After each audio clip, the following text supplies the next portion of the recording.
In a town built on illusion, Morgan Freeman has always been real.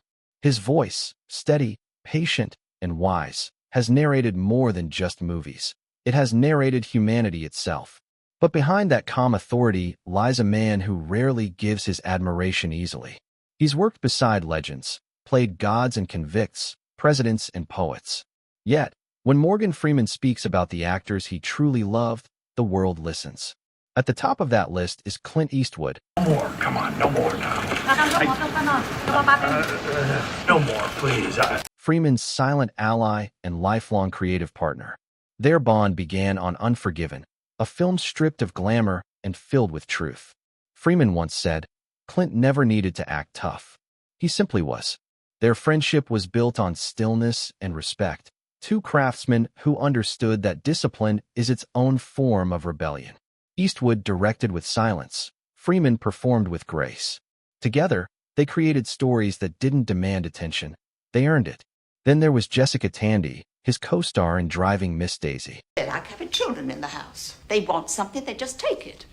Oh, he'll never admit this. No, Mummy said. Freeman called her a master of presence. Their chemistry wasn't about grand emotion, but subtle grace. Every glance, every breath, meant something. Jessica taught him that acting, like music, lives in the silence between notes. To Freeman, she wasn't just a co-star. She was a compass, guiding him toward truth through restraint and kindness. Freeman's partnership with Tim Robbins in The Shawshank Redemption became something more than cinematic. Well, why don't we have a seat and talk it over? Robbins' calm precision mirrored Freeman's own, and together, they created one of the most enduring friendships in film history. Freeman said, Tim reminded me what it meant to believe in light, even when you can't see it. Their bond became a living symbol of hope that refuses to die. Among modern actors, Freeman's highest praise goes to Denzel Washington. A craftsman, a mirror, a brother in discipline. Freeman once said, when I watch Denzel act, I see the standard, not the competition. Their mutual respect runs deep. Two men who carried the weight of representation with unmatched dignity.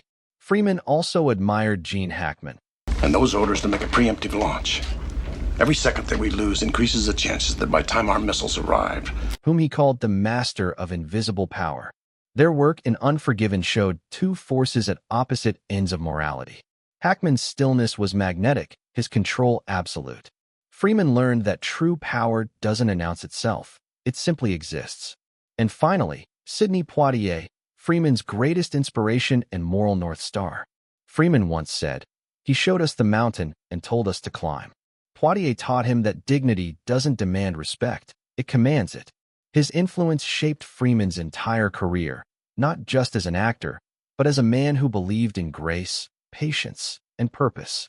To Morgan Freeman, these six actors, Eastwood, Tandy, Robbins, Washington, Hackman, and Poitier, are not just names.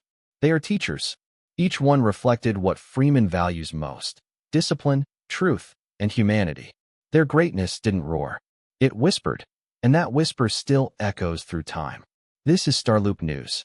If you were inspired by Morgan Freeman's story, don't just scroll. Tap that like, share, and subscribe button to keep the spirit of Hollywood's greatest alive.